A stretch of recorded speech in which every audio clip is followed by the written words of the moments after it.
त्यांच्या कृपादाने कधीचा विस्तारू बाबाजी सद्गुरु दास तुका शरण शरण हनुमंता तुम्हा आलो राम दुता काय भक्ती चंद्या वाटा मज दावा या शुभटा शिव भोळा चक्रवर्ती त्यांचे पाय माझे चित्ते वाचे वदता शिवनाम त्याण बाधी क्रोध काम काय त्यांचा महिमा वर्ण वारंवार हरिभक्त थोर भूमंडळी ज्यांची भीतीची अस ब्रह्मादिका पूज्य सकळ लोका विश्व झाले शेवट तो भला माझा बहु गोड झाला आलो निजांच्या माहेरा भेटी रखुमाईच्या वरा विढाला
ही सेवा गुरुवर्य मारुतराव महाराजांची आहे.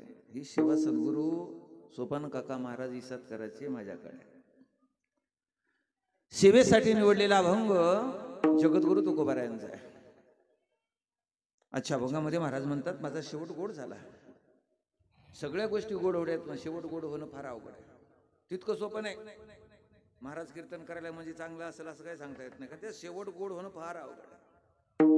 आणि जगद्गुरु तुकाराम महाराज म्हणले माझा शेवट गोड झाला. याचं अभंगाचं चिंतन आहे. शेवट तो भला आणि माझा बहु गोड झाला. माझा शेवट गोड झाला म्हणले बस. आणि जीवनामध्ये शेवट गोड तेच खरं आहे बरं. आयुष्यभर काय केलं याला किंमत नाही. शेवट कसा झाला याला किंमत आहे. कोणाचा धुरा ठेवला नाही, कोणाचं काही ठेवलं नाही, कोणाची वळीला पेंडी ठेवली नाही, कोणाचं काही ठेवलं नाही. आणि मग म्हातारपणी पोरं झपके देव देव मारू लागले. शेवट गोड नाही झाला, मातीत गेलाच. मग लोकाला झटके दिले की आपल्याला झटका बसते. शेवट गोड होणं तितकं सोपं नाहीये. जीवनामध्ये सगळं चांगलं करून चांगलं होणं अवघड आहे. तो वाईट केलं चांगलं होणं का सोपं आहे असं थोडंच वाटलं तो. आज जगद्गुरु तुकाराम महाराज म्हणले माझा शेवट गोड झाला. शेवट तो भला माझा बहु गोड झाला. शेवट गोड झाला महाराज. तुमचा शेवट गोड झाला. तुम्ही कुठे गेले हो? महाराज म्हणले मी स्वतःच्या माहेराला गेलो. माहेरामध्ये माणूस स्वतंत्र असते. बाईचं लक्षण सांगितलं महाराजांना. आणि सासरी गेल्यावर परतंत्र असते. पहिल्या काळामध्ये सासरवास इतका होता, इतका होता, इतका होता, इतका होता. संध्याकाळी सगळे झोपल्याशिवाय सुनाला झोपता येत नव्हतं. आणि सगळे उठायच्या अगोदर उठावं लागत होतं पूर्वीच्या काळामध्ये. आताही तसंच आहे. सगळी झोपल्याशिवाय सासूला झोपता येणं झाले. सगळ्याच्या आधी उठावं लागायले. आता फक्त सूनवास आहे. पहिला सासरवास होता. महाराज म्हणले मी आता सासरला कंटाळून गेलो. म्हणजे मी माहेराला गेलो. आलो निजांच्या माहेरा. मी स्वतःच्या माहेरात आलो म्हणले. आता महाराज तुमचं माहेर कोणते हो? महाराज म्हणले माझं माहेर पंढरपूर आहे. भेटे रखुमाईच्या वरा. रुक्मा मातेचे असणारे वर म्हणजे पांडुरंग. मी त्या पांडुरंगाची भेट झाली. आता माझं दुःख नाहीसं झालं. आलो निजांच्या माहेरा. भेटी रखुमाईच्या वरा. महाराज तुम्हाला आता काही चिंता वाटत नाही का? काही काळजी वाटत नाही का? भीती वाटत नाही का? महाराज म्हणले आता काय भीती आहे? अहो माहेरात गेलो ना, आता काय भीती आहे मला? मागलं दुःख सगळं विसरून गेलो. आपण किती दुःख महाराज भोगलो, किती कष्ट भोगले, काय महाराज गरिबी भोगली, काय महाराज त्या गरिबी भाकरी खाल्ल्या गरिबीच्या, ते सगळं दुःख भोगलेलं. आणि लेकरं चांगले जन्माला आले, मग संसार पुढे लेकरं चांगले करू लागले की माणूस म्हणते माग खूप कष्ट खाल्ले गडे आता, पण त्या कष्टाचं चीज झालं, फळ झालं. त्या कष्टाचं काय झालं? फळ झालं. नाहीतर आपण महाराज एक रुपया कमीला 10 एकरची 25 एकर केली आणि पोरग कारभारात आलं की एकर इकायला लागलं, मग काय होते? महाराज म्हणले मी कष्ट जे खाल्ले होते महाराज ते फळाला आले. परिहार झाला अवघ्या दुःखांचा मागीला.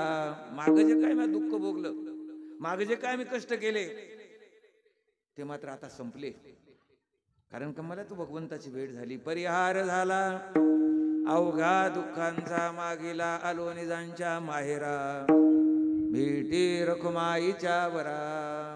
महाराज तुमचं चांगलं होण्यासाठी, तुम्हाला देव भेटण्यासाठी, देवानं तुम्हाला विमान पाठवण्यासाठी, देव तुम्हाला घेऊन जाण्यासाठी, मग देवाजवळ गेलं तुमची मागं कीर्ती राहण्यासाठी, माणसं तुमच्या पाठीमागं राहण्यासाठी, तुम्ही असणारा गाथा असणारा पाण्यामध्ये वर म्हणलं येण्यासाठी, देवानं गाथ्याचं रक्षण करण्यासाठी, लोकांना त्रास दिला तरी महाराज त्या त्रासातून असणारं त्यामुळे तुम्हाला मुक्त करण्यासाठी, आणि तुमचं जगामध्ये नाव राहण्यासाठी तुम्ही नेमकं काय केलं महाराज?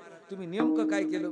कीर्तनाचे पैसे जास्त घेतले, पाकिट जास्त घेतलं, इस्त्रीचे कपडे घातले, तुम्ही नेमकं काय केलं महाराज? महाराज म्हणले माय मी आयुष्यात दुसरं काहीच केलं नाही, आयुष्यामध्ये दुसरं काहीच केलं नाही, फक्त मी माझी वाणी सांभाळली. तुका म्हणे वाणी गेली आता घेऊ धणी, आमची वाचा सांभाळली. मी वाचन देवाच्या नावाशिवाय दुसरं काही घेतलं नाही. या वाणीनं भगवंताच्या भजनाशिवाय दुसरं काही केलं नाही. या वाणीनं प्रत्येक माणसाला चांगलंच म्हणलो, या वाणीनं कोणाला वाईट म्हणलो नाही, माझ्या या वाचेनं कोणाला टोचून बोललो नाही, आणि माझ्या तोंडातून शब्द निघाले कोणाचं अंतःकरण दुखावल असे शब्द कधी मी माझ्या वाणीतून निघू दिले नाही. मी एवढीच गोष्ट केली आणि त्याच्यामुळे मला देव भेटला. कशामुळं? वाणीमुळे देव भेटला. तो का म्हणे वाणी गेली आता घेऊ धणी, आलो निजाच्या माहेरा, अन भेटे रखुमाईच्या वरा. माझी वाणी असणारी आता महाराज ती लीन झाली भगवंतामध्ये, देवरूप झाली. ज्याची वाणी देवरूप झाली त्याला देव व्हायला उशीर लागत नाही. आम्ही देव होतो पण वाणी देवरूप होत नाही. माणसाला पुन्हा रिटर्न यावं लागते. वाणी फार चांगली आहे, वाणी फार खराब आहे. या वाणीनं कितीक जणाला वर नेऊन पोहोचले आणि याच वाणीनं कितीक जणाला खाली आणण्याचा प्रयत्न केलाय. म्हणून तुका म्हणे वाणी गेली आता घेऊ धणी, आलो निजांच्या माहेरा, भेटी रखुमाईच्या वरा. अभंगाचा सरळसा भावार्थ सांगितला. महाराज वारकरी संप्रदायाचा दंड काय? एकच संताला शरण जाऊन मग बाकीचं असणार चिंतन.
वारकरी संतांच्या प्रतिवर्षी पंढरपुरा जाती महाद्वारा हरिभेटी पंढरीचे वारकरी, आणि ते अधिकारी मोक्षाचे होय होय वारकरी.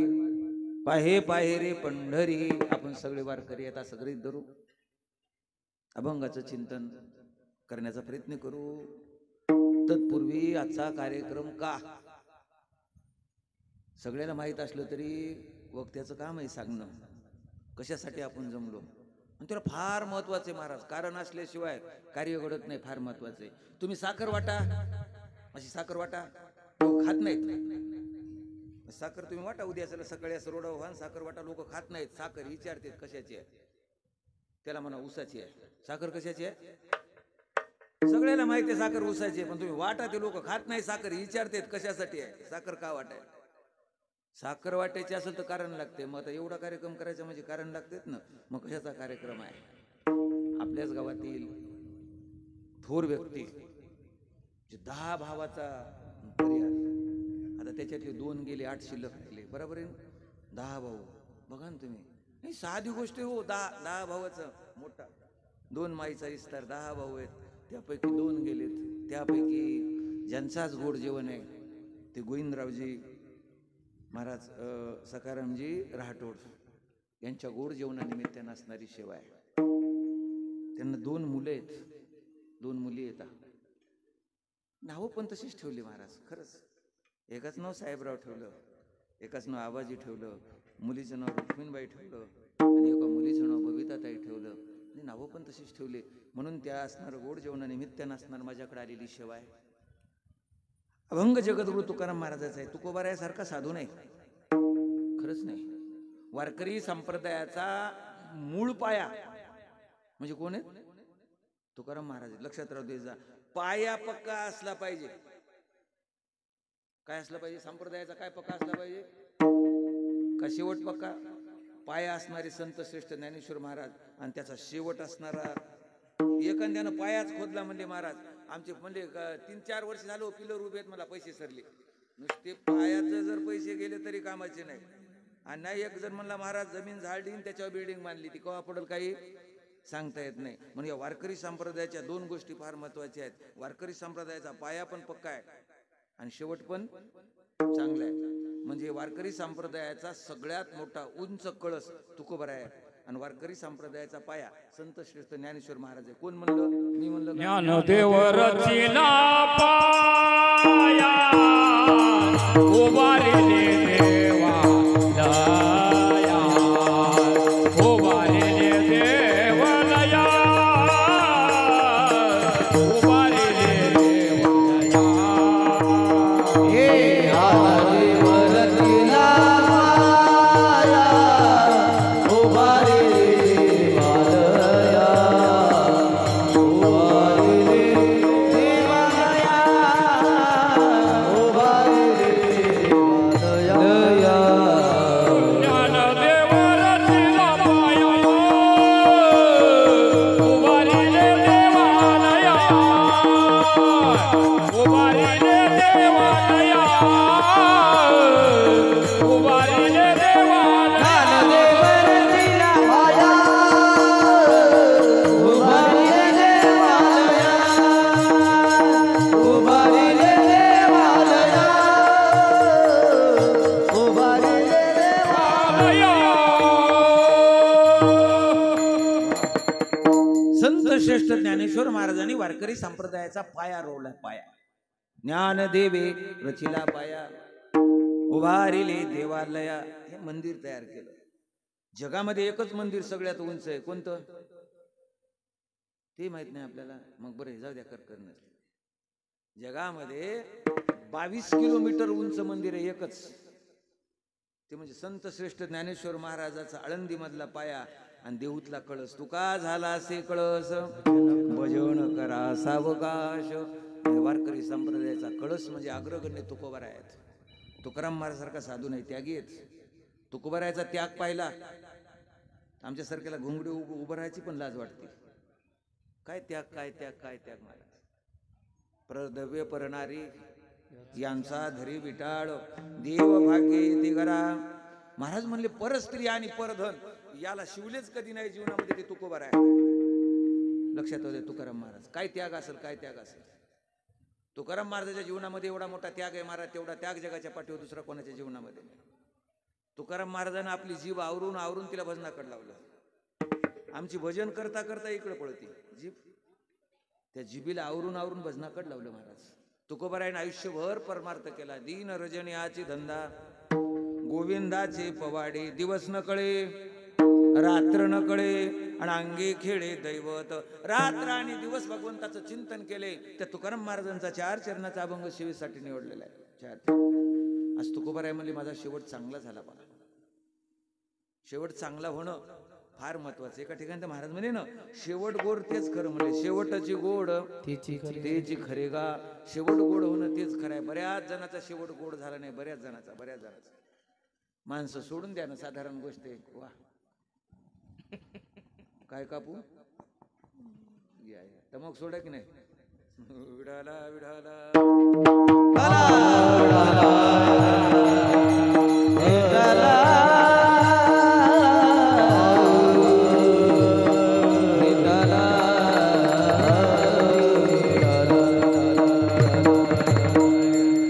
बऱ्याच जणाचा शेवट गोड झाला नाही. आपल्यासारख्याची गोष्ट सोडून द्या, साधारण माणसं आहे आपण, साधारण. महाराज तर फार सुंदर वर्णन करतात. इंद्रचंद्र तो क्या क्या भैया. इंद्रासारख्याचा शेवट गोड झाला नाही, चंद्रासारख्याचा शेवट गोड झाला नाही. ज्याचं नाथबाबानं तोंड भरून वर्णन करावं. का गोड झाला नाही? त्याला देव कळाला नाही. कोणाला कळाला नाही? सूर्यालाही देव कळाला नाही. आणि महाराज म्हणले चंद्रालाही देव कळाला नाही. म्हणून तर यायला फिरावं लागते म्हणले, फिरावं लागते. मी म्हणलं नाही, कोण म्हणले? महाराज म्हणले ना 12-16 जणी म्हणून फिरती रागांनी मग, म्हणून फिरती रागांनी मग, म्हणून फिरती रागांनी दिवस, म्हणून फिरती रागांनी मग. हे महाराज सोळाजणी हरीची नेती, म्हणून फिरती रागांनी मग.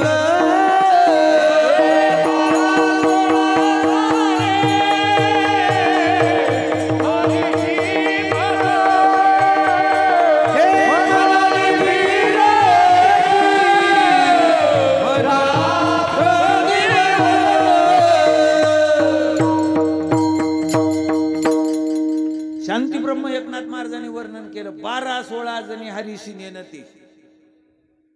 सूर्याला 12 कळ्या येतात आणि चंद्राला 16 कळ्या येतात. त्याला पण देव कळाला नाही. म्हणून फिरती रात्रंदिवस. त्यांना पण देव कळाला नाही. आपल्यासारख्याला तितका सोपा आहे का देव कळणं? बऱ्याच जणांच्या अंगात येते, ते मला नवल वाटते. देव इकडे येते की नाही मला माहित नाही, पण आमच्या इकडे बऱ्याच जणांच्या अंगात यायला. काय यायला? देव यायला. कमाले मला त्या अंगात देव येते. आमच्या इकडे एकच अंगात देई आली. आता देई आली. देई आल्यावर गेल्या वर्षी घुमायला लागली. हा म्हणजे देई आली. मग देई आली तर आली, तिच्या पाया पडायला एक जण. बोल माय बोल, काय म्हणते काय म्हणते. मी तिथं गेल्यावर म्हणलं हे कोण आहे? तिचा मालक पाया पडायला आणि वरून झटकायला त्याला. बाळ खाली बस भक्ता, खाली बस भक्ता. अरे काय तू दे काय ती अंगात कशी येते मला माहित नाही. महाराज तर म्हणले, मी म्हणले नाही. आपल्या पदरचं काही सांगत नाही. महाराज सूर्याला देव कळाला नाही, चंद्राला देव कळाला नाही. चंद्राचं लग्न झालं. लग्न तुमच्याकडे होतेच ना लग्न? नाही मग सारखंच आहे की मग काय इतकं कांदेव नाही काय. आता सगळ्यात अवघड पोराचं लग्न करणं झालंय. सगळ्यात प्रत्येक जण मला एकच म्हणाले, महाराज एकदा आमच्या पोराकडे बघा की. म्हणलं रोजही बघायलो की जाता येता. आता हे सगळ्याच गोष्टी अवघड झाल्यात. देवबापा ऐका ना, कुठं असतो आपण आता? महाराज सूर्या चंद्राचं लग्न झालं. चंद्राला दक्ष प्रजापतीनं मुलगी दिली. दक्ष देवाचा राजा आणि देवाच्या राजानं इंद्राला पोरगी, चंद्राला पोरगी दिली. चंद्राला महाराज त्या चंद्राचं लग्न झालं. चंद्राच्या पहिल्या पत्नीचं नाव काय? आपल्याला काय करायचं? संध्याकाळी उजेड देते बस झालं. काय देणं घेणं आहे की त्याचा काय संबंध आहे महाराज आपला? आपल्या आपल्या धर्माचा, आपल्या आपल्या ग्रंथाचा, आपल्या आपल्या शास्त्राचा अभ्यास असला पाहिजे. लक्षात अभ्यास केला पाहिजे. उगू फुकट बसत जाऊ नये. काय झालं रे म्हणला, मिळतंय की नाही? अरे तुला करायचे काय? उगीच्या उगीच मला भागवत पाटील तिकडे मुंबईला गेले. अरे तुला करायचे काय? तंबाखू चोळायचा नाही महाराज. मग तो माणसाने अभ्यास करायचा. अभ्यासाचे निबळे एकागती अंतराळे, व्याघ्र सर्प प्रांजोळे केली एकी. आरी विष पडे समुद्री पाय वाट जोडे, आणि वाघ ब्रह्म थोकडे केले एकी. संतश्रेष्ठ ज्ञानेश्वर महाराज म्हणतात, अभ्यासानं आपल्याला महाराज आकाशात उडता येते. अभ्यासाचे निबळे एकागती अंतराळे. अभ्यासामधली ताकद आहे ते. चंद्राच्या पहिल्या पत्नीचं नाव अश्विनी. काय नाव? अश्विनी, चंद्राची पहिली पत्नी, तिचं नाव अश्विनी, पुन्हा लक्षात ठेवा अश्विनी. आणि मग महाराज चंद्राची लग्न झालं. दक्ष प्रजापतीनं आपली पोरगी चंद्राला दिली. चंद्र दिसायला पण सुंदर आहे. आणि मग चंद्रानं ती पत्नी घरी घेऊन आला आणि गावामध्ये असणारी महाराज घरोघर त्या पत्नीला फिरवलं. त्याला काय म्हणतात तुमच्या इकडं? लग्न झाल्यावर नवरदेव नवरी प्रत्येक घरी पाया पडून दर्शन घेऊन फिरते, त्याला काय द्यायला म्हणतात? तुमच्या इकडे तेच म्हणतात की. आणि मग काय लांब येऊन पाहिजे? आमच्याकडे झोपेतून उठल्या तोंड धुते, तुमच्या इकडं सारखंच आहे की. मग काय म्हणले इकडं गंगेच्या पलीकडे बदलले? काहीच नाही, सारखंच असते. रीतरिवाज सगळीकडे सारखं असते. त्याला वाण द्यायला म्हणतात. वाण कळते ना? मलाही पहिलं वाटत होतं नवरदेव नवरी वाण द्यायला म्हणजे खायला काय आहे. तसं लहानपणी मी वाण देतळून जाऊन बसवते, खायचं काहीच नसते. त्या ताटामध्ये किक्सान पापड टाकते असं किक्स. महाराज ते वाण द्यायचे. वाण द्यायचं नाही. त्याचा दुसरा अर्थ असा आहे की नवीन वाण आणले दाखवायचे गावामध्ये. हे कोणतं वाण आणले? आपल्या गावामध्ये आजपासून हे नवीन वाण आले म्हणून ते दाखवायला फिरावं लागते. सगळं वाण देणं झालं. आणि वाण देणं झाल्यानंतर महाराज सगळे जण वर्णन करू लागले, चंद्रा काय भाग्य रे, दक्ष प्रजापतीनं आपली पोरगी तुला द्यावं, किती भाग्याचा आहेस तू. मोठ्या माणसाची पोरगी म्हणल्यावर त्याला काय, नरेंद्र मोदीची पोरगी जर नाही, आता त्याला नाहीच काय मान हलवल्या इतकी जण. मग एखाद्या मोठ्या माणसानं जर पोरगी दिली महाराज, त्याला काय काय अभिमान आहे. ही दक्ष प्रजापतीनं पोरगी दिली. चंद्राच्या मनामध्ये सासऱ्याचा अभिमान, मला दक्ष प्रजापतीनं पोरगी दिली. आता कोणला सांगावं तितक्यात नारद आले. कुठं? चंद्राच्या नगरीमध्ये नारद आले. आणि नारदाला पाहिल्या दोघं पळत आले पाया पडायला. आणि पहिले 15 दिवस लग्न झाले तेच कार्यक्रम असते. 15 दिवस महिनाभर आलं त्याच्या पाया पडायचं, दोघांना उठायचं आणि पाया पडायचं, दोघांना उठायचं पाया. 15 दिवस महिनाभर ते कार्यक्रम असते. महिन्याच्या नंतर मग नाही, सगळे जाऊ द्या, सगळ्यालाच माहिती काय काय कार्यक्रम असतात. मग महाराज मग तिच्या पाया पडावं लागते. 5-6 महिने झाले कोणाच्या लय किरकी लावू नको, तुझ्या पाया पडतो असं म्हणावं लागते. तुमच्या इकडे म्हणावं लागते का? असं म्हणावं लागते. महाराज ते आले नारद ऋषी, नारदाला बसवल्या बरोबर, दोघांना साष्टांग दंडवत घातला. आणि नारद ऋषीला सांगितलं, चंद्रा नारद ऋषी आपली मालकी नाही. नारद म्हणले दोघं जोड्यानं पाया पड्यावर कळाले की मला काय तितकं कळत नाही काय तुझी मालकी नाही? तसं नाही हो म्हणला, मला दक्ष प्रजापतीनं पोरगी दिली. नारदाच्या लक्षात आलं याला सासऱ्याचा अभिमान आलाय. कोणला? चंद्राला. याची गार करावं लागते. अभिमान आला की 2 व्यक्तीला सहन होत नाही, एक संताला सहन होत नाही आणि एक देवाला सहन होत नाही. महाराज तर म्हणले ना,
अभिमान व्हावा म्हणले.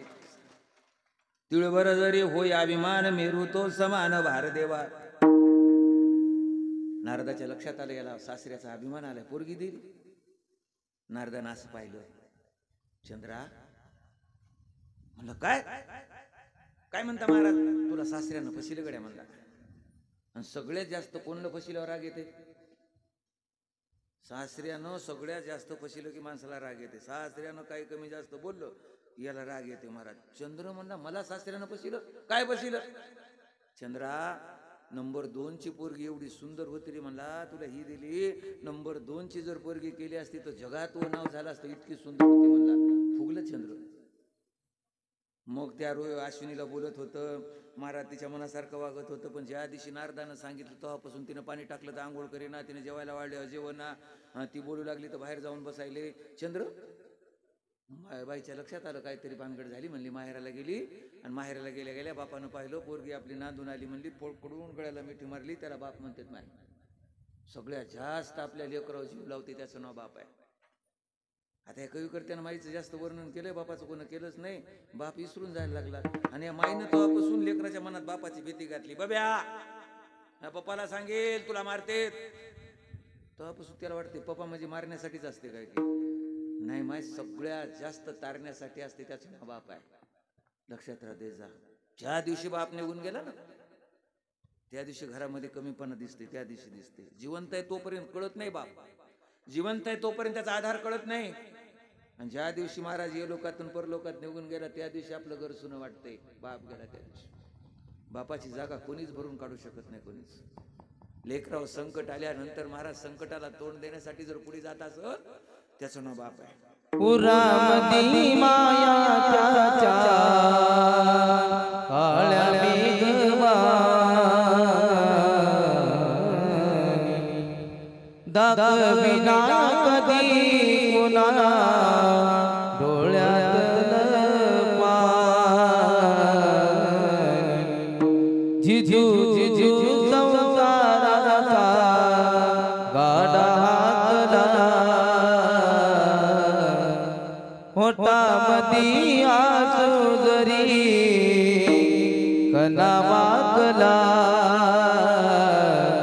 घडीभर थांब जरा ऐक त्याची गापर लया वगडा गड्या उमगाया बापर उमगाया बापर लया वगडा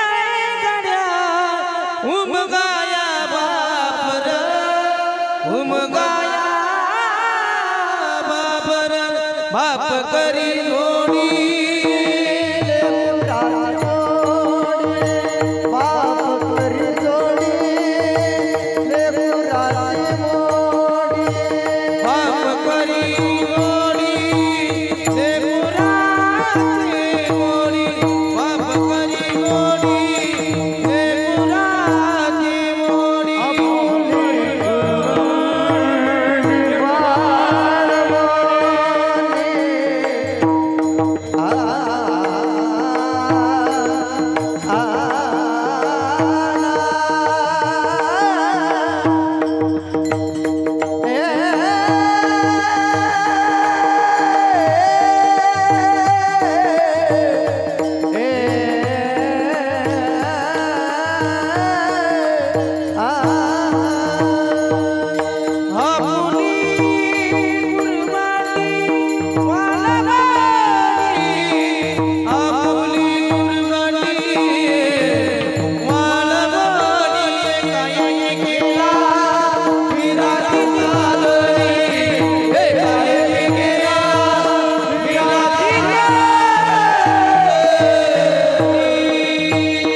आपुले कुरवंडी वाळोनिया. आपलं काय झालं तर हरकत नाही माय, लेकराला कमी पडू नये वाटते त्याचं नाव काय, त्याचं नाव बाप आहे, त्याचं नाव बाप आहे.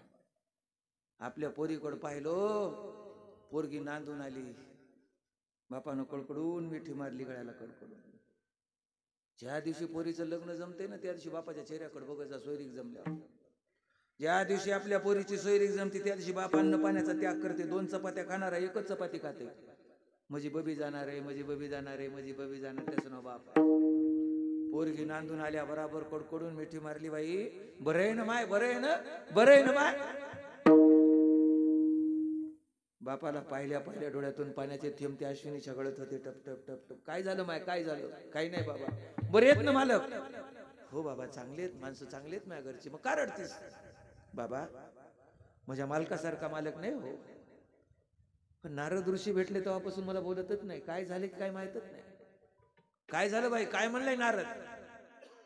नारदानं नंबर 2ची पोरगी चांगली म्हणली, माझी लहानी बहीण आहे ना ती चांगली आहे म्हणला. तेव्हापासून माझा मालक म्हणतोय मला सासऱ्यानं पशिलंय, तेव्हापासून माझा मालक मला बोलतच नाही नीट. बापानं हृदया ठिकाण धरलं, बाई किती वाटोळ झालं, काय झालं बाई सांग ना, काय झालं. काही नाही बाबा, माझा संसार चांगला व्हावा तुम्हाला वाटते ना बाबा. अश्विनी असं का बोलतीस ग, कोण्या बापाला वाटत नाही आपल्या लेकराचा संसार चांगला व्हावा, असं का बोलतीस बाबा. माझा संसार सुखानं चालावा, चांगला व्हावा वाटत असेल ना, माझी एक ऐकता का बाबा विनंती, सांग ना. माझ्या घरी काहीच कमी नाही बाबा, माझा नवराही दिसायला खूप सुंदर आहे आणि घरी सगळं चांगलं आहे बाबा, काही कमी पडत नाही. मग माझ्या लहान बहिणीचं लग्न करून कोणाला तरी द्यावंच लागते ना. मग माझंही चांगलं होते आणि तिचंही चांगलं होते. एकदा माझ्यासाठी तिला देऊन टाका ना म्हणली. त्यालाच मी असणे माझी बहीण म्हणून सांभाळते म्हणजे देऊन टाका ना, बहीण म्हणून सांभाळते देऊन टाका. आपल्या लेकराचं चांगलं वाटते त्याचं नाव बाप आहे महाराज. चंद्राला बोलून घेतलं, जावायला बोलून घेतलं, सांगितलं जावाई बसा बसा. काय जावाय तुम्हाला काय वाटते? काय नाही म्हणे, मला फसवले तुम्ही, नंबर 2 ची पोरगी द्या, आमचा राग निघून गेला, काय हरकत नाही म्हणले, जाऊ द्या. मग तिचंही लग्न लावून दिलं. कोणाचं? नंबर 2 चं. तिचं नाव काय? तिचं नाव भरणी. चंद्राच्या दुसऱ्या पत्नीचं नाव पुन्हा लक्षात राहू द्यायचा. देऊन टाकलं. आणि महाराज ती नवरीला घेऊन आल्या बराबर पुन्हा गावामध्ये सगळं नारदाची वाट पाहिलाय, कवा येते कवा येते कवा येते. याला तळजी त्याची, नारद कवा येते, नारद कवा येते, नारद कवा येते. 15 दिवस महिनाभर आलीच नाही नारद ऋषी. महिन्याला आले दोघं पाया पडायला आले. पुन्हा नारद ऋषीने सांगितलं आशीर्वाद आशीर्वाद. आपली मालकी नाही म्हणला, मागच्याच वेळेस दाखिली किती दाखितो, तसं नाही हो म्हणला. तुम्ही म्हणले नंबर 2 ची दक्ष प्रजापतीची पोरगी चांगली आहे, तिच्यासोबत लग्न केले, नंबर 2 ची पोरगी आहे. नारदानं असं पाहिलं, अरे चुकलं गड्या म्हणला. म्हण काय झालं? चुकलं म्हणला राव. काय झालं? पाहण्यात चुकलं रे म्हणला. नंबर 3 ची लई सुंदर आहे म्हणला. मी परवा दिवशी तिकून आलो, पाहण्यात चुकलं मला. पुन्हा रुसला. अशा 27 वेळेस ऋषीला. किती वेळेस? 27 वेळेस. 27 पोरी दिल्या दक्ष प्रजापतीनं चंद्राला. आणि शेवटला मात्र राग आला आणि सांगितलं, मूर्खा तुझ्या किती पुढी पुढी केलं तरी तू काही जात नाही, आता तू काळा होशील म्हणलं. चल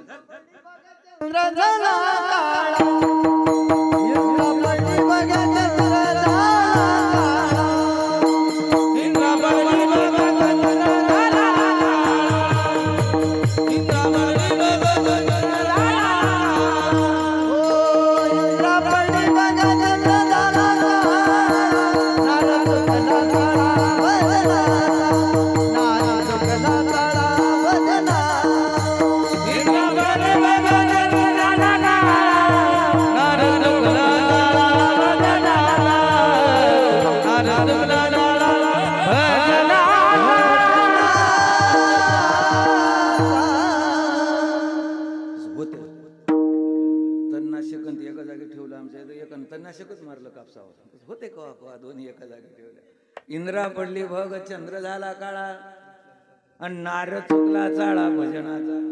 इंद्राला असणारे महाराज छिद्र पडले आणि चंद्र काळा झाला. चंद्र काळा. काय चुकला? वागण्यात चुकला. शेवट गोड झाला नाही. आता चंद्राला कलंक आहे. म्हणून तर गोस्वामी तुळशीदासजी महाराज रामकथा लिहित असताना चंद्राची उपमा दिली नाही. रामाची कथा चंद्र किरण समाना, राम कथा चंद्र किरण समाना. चंद्रासारखी म्हणले नाही, कारण का तो काळा पडलाय, कलंकित आहे. आता ही चंद्राची किंमत फक्त काळा पडल्यामुळं कमी झाली. कशामुळे कमी झाली? काळा पडल्यामुळं. चुकली राहती. चुकली या वर्म फेरा पडे. शेवट गोड होणं शक्य नाही. इंद्रासारख्याची अवस्था सांगतो. इंद्रासारखं, इंद्राला काय कमी आहे? मग ती अहिलेच्या पाठीमागे लागला. महाराज त्याला अंगाला छिद्र पडले. म्हणजे शेवट गोड त्याच्यासारख्याचा झाला नाही, आपल्यासारख्याचा होणं सोपं नाही. पण आज तुकाराम महाराज आपला शेवट गोड झालाय सांगतात. शेवट गोड म्हणजे मरेपर्यंत देवाचं भजन घडणं. संसारामध्ये सगळं असणारं आपल्या ऐकण्यात असणं म्हणजे शेवट काय झाला. आणि त्याला सुद्धा पुण्य लागते. लेकरं आपल्या ताब्यात असणं, मालकीनं आपलं ऐकून राहणं. ती कोणाचीच ऐकत नाही ती गोष्ट वेगळी, पण ऐकलं पाहिजे. कीर्तनकाराची तर ऐकतच नाही, बाकीच्या मला माहित नाही. मग ऐकत जाणं महाराज. ते आपल्या ताब्यात असणं याला सुद्धा आपलं पुण्य लागतंय. याला सुद्धा आपलं महाराज क्षैर्य लागतं. त्यात किती श्रीमंत माणसं आहेत. काही काही जणांचे जर नाव ऐकले तर लोक भेट होते. आता ते सांगत नाही, किरकिर नसलेली. आता लाईव्ह चालू आहे. एक PSI होता महाराज आमच्या परिसरामध्ये, त्याचं नाव ऐकलं लोक भेट होते. ते घरी गेल्यावर भेट होतं. आता बघत जातात. सगळं तसं आहे, सगळं तसं आहे. म्हणून महाराज शेवट असणारा गोड होणं म्हणजे सगळे आपल्या ताब्यात राहणं संसार रूपी. आणि शेवट गोड होणं म्हणजे मरेपर्यंत देवाचं भजन घडणं. याच्यामध्ये कधी भंग न होणं याचा अर्थ शेवट गोड होणं. जगद्गुरु तुकाराम महाराजांच्या जीवनामध्ये कधी कमी आले नाही. जगद्गुरु तुकाराम महाराजांच्या पत्नीचं नाव जिजामाता. काय नाव? तिला भगवंत तुकोबरायानं आवडीनं आवली म्हणायचं. आवली आवली. काय महाराज परमार्थ त्यांचा. आणि ते जर परमार्थ आपण ऐकला तर आपल्याला लाज वाटते. लाज वागायची लाज वाटते. आता बऱ्याच जणांना मध्ये काय काय लिहिलं की तुकाराम महाराजाची पत्नी तुकाराम महाराजाला मारित होती, शिया देत होती. म्हणलं बस गप, आमची महाराज नाही एखादी म्हणली होय हो, तुकाराम महाराजा पत्नीने म्हणून उसानं मारलं होतं. मग तू मुसळानं मारते का म्हणलं. मग उसानं मारलं होतं. मग तुला कोण सांगितलं की यायला, कोण सांगितलं की जगद्गुरु तुकाराम महाराजाची पत्नी महाराज. तुकाराम महाराज स्वतः वर्णन करतात काय ते वागणं. तुकाराम महाराज जेवल्याशिवाय पाणी पित नव्हती ती तुकोबरायाची पत्नी. आमची करता करताच खाती. मी म्हणलं कस काय म्हणली, भाजीत मीठ पाहिली म्हणली, कस झाले ते नीट दीड भाकर आणली सण त्याच्यात मीठ पाहिली म्हणली. ऐकायचं ना, ती तुकाराम महाराजाची पत्नी. तुकोबराया जेवल्याशिवाय कधी जेवायचे नाही, कधी जेवायचं नाही. पुण्य लागते. सुंदर आणि पतिव्रता पूर्व पुण्य जाणी जे. पत्नी सुंदर मिळणं आणि मालकाच्या आज्ञेत वागण्यासारखी मिळणं, याला कोणतं पुण्य लागते? पूर्व पुण्य जाणी जे. हत्ती आणि दुभता. महाराज म्हणले हत्ती हत्ती सारखी म्हैस आहे, मला 1.5 लिटर दूध द्याली, तो मागचं पाप आहे. तो काय मागचं पाप आहे. महाराज चांगल्या गोष्टी प्राप्त होणं याला पूर्वीचं पुण्य लागतं. पूर्व पुण्य जाणी जे. पूर्वीचं पुण्य लागतं. लेकर असणारे महाराज चांगले जन्मनं आपलं पुण्य लागतं. सुशील मात्र पुण्येनं पितृ पुण्यनं चातुर्यदा दात्र तो वंश पुण्यनं स्वपुण्यनं भाग्यता. आई वडिलाचं पुण्य शिल्लक असेल तर लेकर जन्माला चांगले येतात. लेकर हेच पुण्य जर कमी पडलं तर लेकर बिघडत. पूर्व पुणे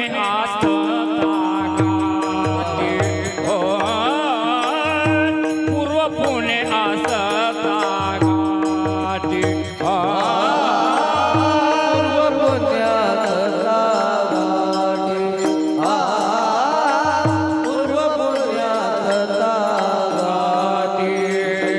संत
पूर्व पुण्य असता गाठी आणि संत भेटीत होय. पूर्वीचं पुण्य लागतं महाराज. सगळ्या गोष्टी घडण्यासाठी पूर्वीचं पुण्य लागतं. माणसं म्हणतात नाही हो काहीच नव्हतं पण एवढं मोठं जमलं, पूर्व पुण्य लागतं. स्वपुण्यानं भाग्यता. श्रीमंत होण्यासाठी स्वतःचं पुण्य लागतं. जगात ना होण्यासाठी स्वतःचं कर्तव्य लागतं. तसं कर्तव्य करावं लागतं. लोकांसाठी झिजावं लागतं. लोकांसाठी परेशान होतं. लोक नावं घेतात. नाही म्हणलं आम्हाला कोणी बोलीच नाही लाईस्पीकर. कायला बोलील तू? तर गेला तर मीठ टाकतो आगाऊ वंजळ बरं. तुला कोण बोलील स्वयंपाकाला? कळतं त्यातलं काही नाही. महाराज त्याला झिजावं लागते, कष्ट करावं लागते, तेव्हा त्याचा शेवट गोड होतो. लोक नाव घेतात. मेल्यानंतर त्याची कीर्ती जगात राहावं, त्याचा शेवट गोड झाला. तो का म्हणे का मरणेची सरे अण उत्तम तीव्रे कीर्ती मागे. मेल्यानंतर कीर्ती जगामध्ये शिल्लक राहती. लोक नाव घेतात. फलाण्या माणसाचा का माणूस आता पुन्हा होत, त्याचा शेवट गोड झाला समजी जाव. त्याचा शेवट काय झाला? गोड झाला समजी जाव. आपलं कोणी नाव घेईल का मेल्यावर? एकाची सोयरीक नीट लागू दिली नाही, होऊ लागलं तर मोलड्याशिवाय राहिला नाही, त्याचं कोण नाव घेईल? मेल्यावर बरं झालं म्हणतात मेले. महाराज जगद्गुरु तुकाराम महाराज काय लोकांसाठी केलं, काय लोकांसाठी. स्वतःच्या संसाराला आग लावली. आग जाळून संसार बैसलो अंगणी. स्वतःच्या संसाराला आग लावली. आग लाता घातल्या लाताळीला संसार केला. षडउर्मीचा मार. संसाराला लाता घातल्या, संसाराचा त्याग केला. महाराज ते एका ठिकाणी म्हणले त्याच्या नावावर आम्ही असं सुंदर संसाराच्या नावे घालोनिया संसाराच्या नावे घालोनिया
तुकोबाराया संसाराच्या नावे घालून या शून्य आणि वाढता हा पुण्य धर्म केला.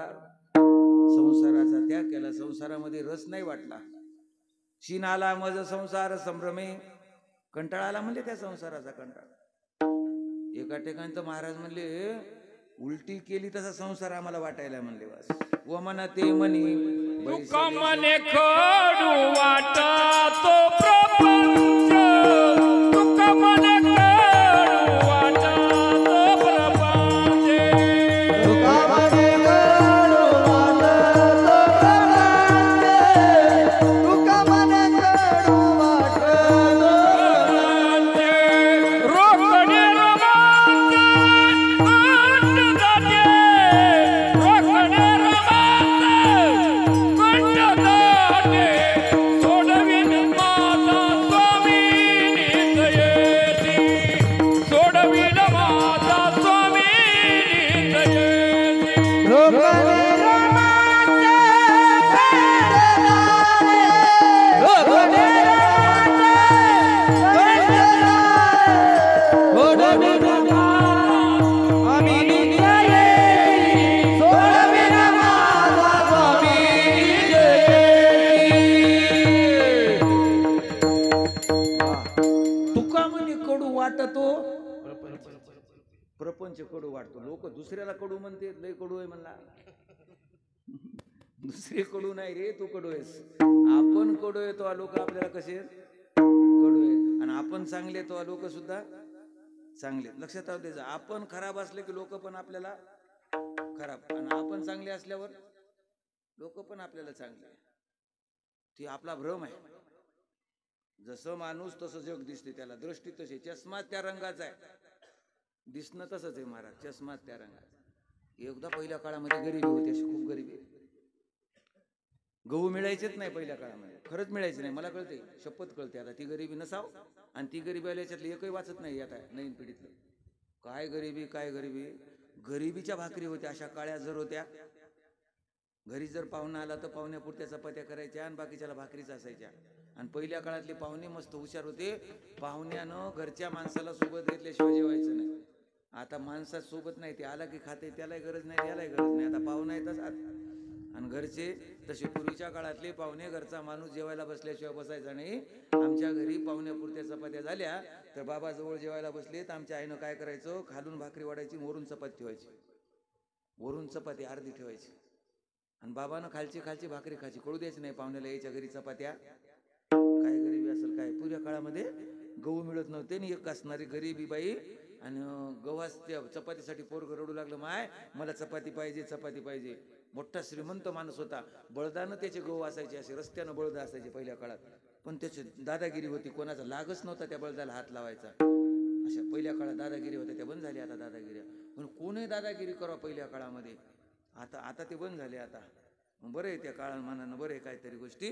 महाराज ते रस्त्याला असे बळद होते, आणि पोरग तर रडून रडून कोरडं पडले. मरल गड्या माय म्हणला, पण आज मी चपातीच खाईल म्हणला. मरल. 3 दिवस पोरानं काहीच खाल्लं नाही. माईची महाराज ती ऐशी कळवळ्याची जाते, आणि करे लाभावी न प्रीती. माय म्हणल्या बराबर महाराज तिला असणाऱ्या लेकराचा कळवळा येते. आई हो म्हणली, आता जे होईल ते मरण का वाचणं हो. संध्याकाळी गेली आणि शेरभर गहू त्या बळदातले घेतले काढून, शेरभर गहू घेतले काढून. संध्याकाळीच महाराज त्याला दळलं, चपाती केली, पोराला खाऊ घातली. 2-4 दिवस पोराला चपात्या रोज खाय म्हणली, माय काय हरकत नाही. पण ते गहू चोरून आणल्यावर हिला पक्की भीती होती, न जाणं त्याला कळालं तर आपली काही सरली नाही. माणसं जमली की तिथं जायची. काय चालले ते म्हणले, काय नाही, गोड जेवणाचा कार्यक्रम आहे म्हणून. माय मला वाटलं म्हणली गव्हाचंच आहे काय की. म्हणजे तिला एकदम मनामध्ये तीच भीती. माणसं जमले की तिला वाटायचं आपलीच चर्चा गव्हाची काहीतरी चालू आहे. तसं आपलं जर वागणं तसं आहे, आपलं अंतकरण तसं आहे, तर आपल्याला जग पण तसंच दिसतंय. लक्षात राहू द्या. जगद्गुरु तुकोबारायचं अंतकरण असं होतं महाराज, जे जे भेटे भूत आणि ते ते मानी जे भगवंत. जे जे असणारं भेटल महाराज, माणूस त्याला देव वाटत होत. तुकोबारायला देव वाटत होतं. आपल्याला वाटते का देव? बाप तरी देव वाटते का आपल्याला? आपली आई तरी देव वाटते का? वाटते का? आपल्याला एकच देव वाटते. कोण?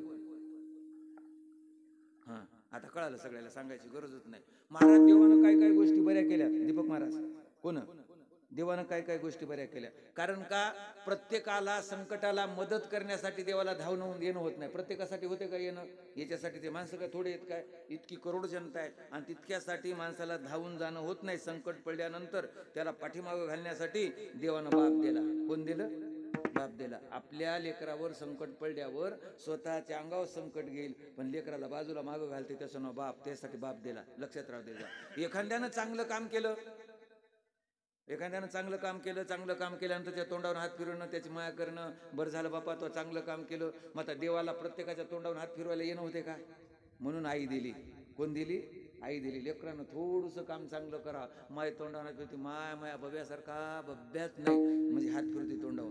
म्हणून लेकरानं चांगलं कार्य केलं, मोठेपणा देण्यासाठी, शाबासकी देण्यासाठी, हात फिरवण्यासाठी आई दिली. संकटाला असणारं पाठीमाग घालून पुढे जाण्यासाठी बाप दिला. आणि एखाद्यानं वाईट कर्म केलं, जे काही वाईट कर्म केलेत, मग तितक्याला दंड द्यायला देवाला जाणं होते का? प्रत्येकाच्या घरी. म्हणून बायको दिली. कशाला? आता कळालं त्याला, कळालं नाही त्याला, जाऊ द्या, कर नसलेलं मग पुढच्या वर्षी बघू. आता ज्याला नाही कळालं त्याला ऐकत जाणं. हे काही गोष्टी अशा घडलेल्या आहेत. मग जगद्गुरु तुकोबरा महाराज त्यांचं वागणं असं होतं. त्यांना असणार महाराज काय अंगामध्ये शक्ती होती, पण त्या शक्तीचा उपयोग केला नाही. गरिबी भोगितली. तुकाराम महाराजांना लोखंडाकडे जर पाहिलं, लोखंडाचं सोनं होत होतं. असं नुसतं पाहिलं लोखंडाकडं, त्याच्या मनात आलं, नुसतं असं लोखंडाच्या टॅलीकडे पाहिलं, पाहू का मी तिकडं?